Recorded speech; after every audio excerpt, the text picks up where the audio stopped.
digitally emailed to you. So it's definitely a user-friendly,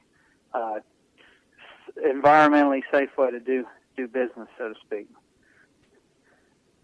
And I'm sorry, the other part of your question was? Well, on your reports, just so that people understand the thoroughness and depth of the report, I don't know if you know a number, but approximately how many different areas of inspection are there? Again, you say roof and termite, but roof and structural, air conditioning, things like that. Is it give or take? If you broke it down into basic systems, you're probably looking at, I think our report focuses on 13 different total sections. Of course, every home's different.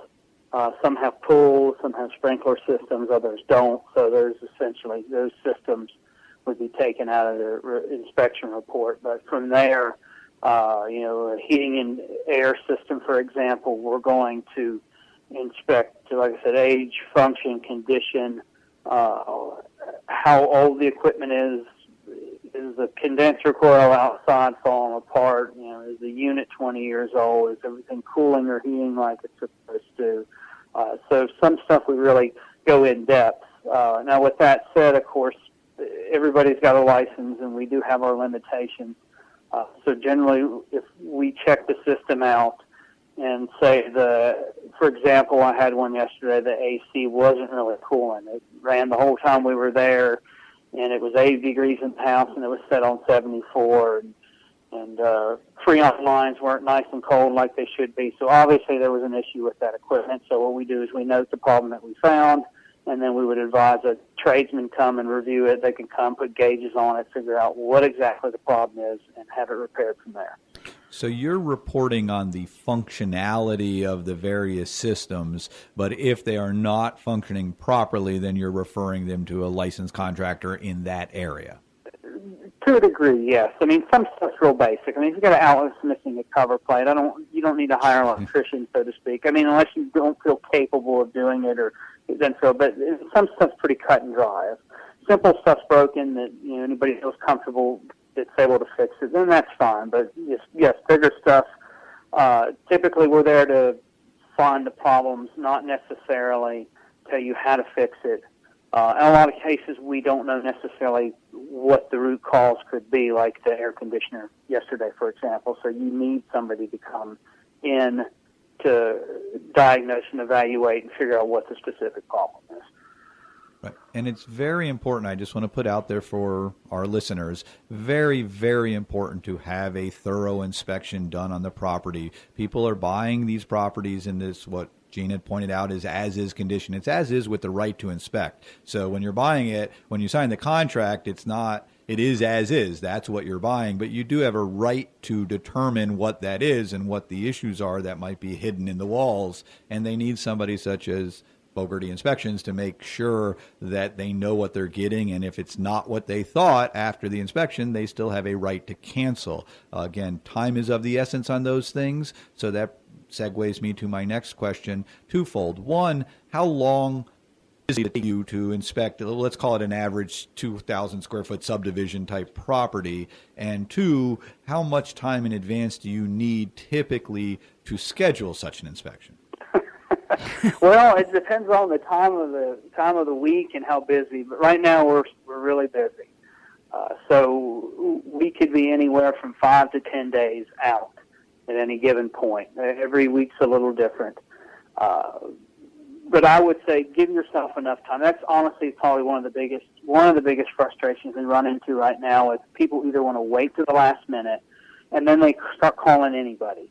I've got to get this done in the next 2 days. Well, most good home inspectors are busy, and there's no way we can get to it in 2 days unless we had a cancellation, some fluke thing happened. Mm-hmm. So it's really important, and that seems to be the other push I've noticed right now. Everybody's in such a hurry to get all this stuff done. They don't want everything's rush right now because the market's as busy as it is.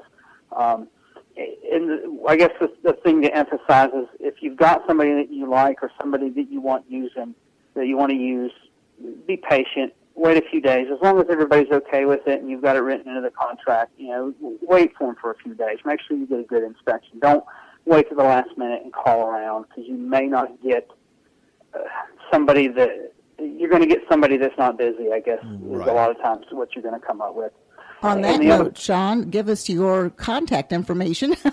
Since you said you better call around, why don't you give out your contact information and website? Contact information for our company is going to be, of course, area code 321-506-5125 is the main number. If you call, you'll get a nice lady named Heather. You won't get me.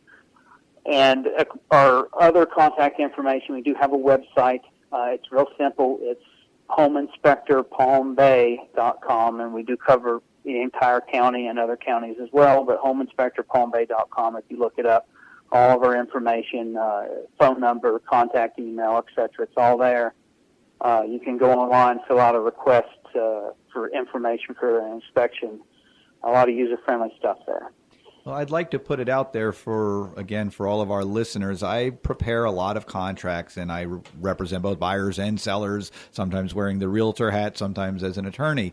But what comes up frequently is the inspections. The standard Florida bar contract has if left blank, it's 15 days for inspections, but many sellers say, no, I want them to do inspections within 7 days. I want this contract. I want to know they're buying it right away, because if not, with the market being hot right now, these sellers believe that they can sell the property to somebody else if you're not going to take it. Well, the problem that I explained to both the sellers and implore the buyers, if we sign the contract today, call your inspector today, just as you had said, so that we can get those reports in a timely fashion. Because keeping sellers in this market, explaining to sellers what you just said, we want to have a good inspection, and we don't want to get a rush job just because you want it done in 5 days and the market's just not bearing that right now. So it's important for those out there to try to get a 15-day inspection period, and still don't dawdle, do it right away. But if you're negotiating down to a 10-day inspection period,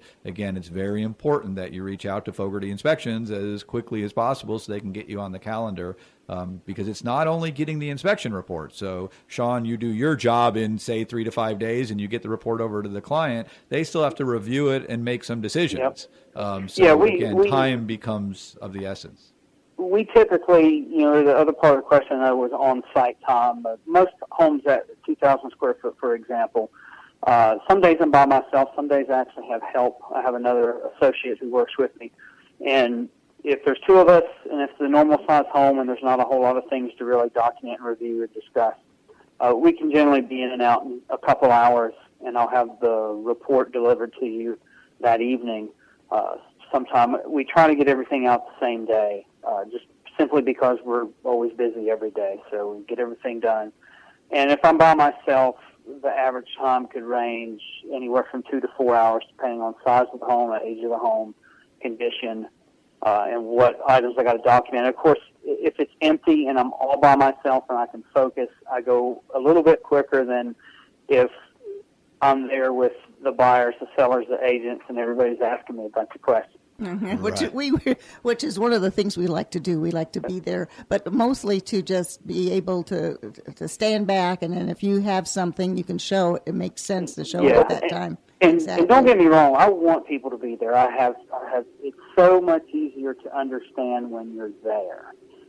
If you're going to have a home inspection, try to attend it. You see so much, because we put stuff down in writing, and it's a little more, I guess, legally, so to speak. It's scarier when they see it in writing than when you're showing somebody something. Because people don't understand when they're reading, and if you're there and you just say, look, this is a $5. This part costs $5 to fix. They're okay with that a lot easier than if you just say, part X is missing or broken. Have a plumber come fix it. Well, they don't know how much it costs or anything. You kind of explain to them how it works, how easy it is to repair, etc., and then they're a little more understanding.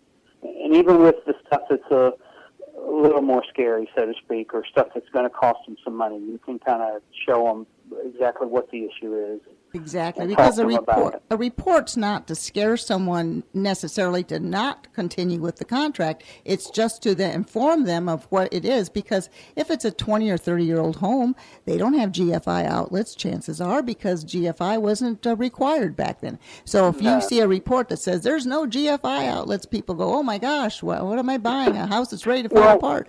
But it's all on Home inspectors understanding. are bad about staying technical with everything. That's we're right. so technical, and that's really our main focus, and we document everything technically. And I personally try to write my reports so they're a little bit more user-friendly or easier to understand. I don't get too technical. I don't try to use technical terms so much. I try to report in a fashion to where the homeowner or the home buyer is able to comprehend it a little bit better. Because that's why they hire us. They want us to get into things and get technical with it, and really evaluate these systems. And you take sometimes hundreds of pictures of what you're doing, and then whatever put over to your report. So when they do get the report via email, they have photos. So if you're saying something, you've got a photo right there to document it, so they understand what part of the roof you're talking about, or what part of the air conditioner or outlet or whatever you're mentioning in your report. So that's wonderful. That we didn't really have that years ago. They didn't have a lot of photo documentation. Well, we actually have video now too. Oh. We're even beyond pictures. We can actually make videos. And it's certain times, like if you're not there, Yes. I'll make videos like a pool heater, a heat pump pool heater. Those are big ones. Pool heat pump heaters take a lot of abuse with chlorinated water. So if you're not there, I can make a quick 15-second video showing you that, hey, your pool heat pump heater is working today, and put that in the report. And so if you're out of state or out of town, you can get the photos, you can get the videos, and you know that the stuff was working. We actually checked it. We went through everything. We know you have to leave. I hope you weren't crawling through an attic while you were doing your interview with us. No. I know you're. Between stops. I know you're busy and you need to get to your next appointment. We appreciate you calling in with this great information. Give out your contact information once again, and we'll let you get to that next appointment. All right. Any questions or contacts? Phone number again is 321-506-5125, and our website is homeinspectorpalmbay.com. And if anybody has any questions or needed anything, feel free to call us or look us up. Okay. I just wanted to get the name out there. It's Fogarty Inspection Services Group. Thank you so much, Sean, for joining us today. Bye-bye now. You guys have a good day. All righty. Thank you.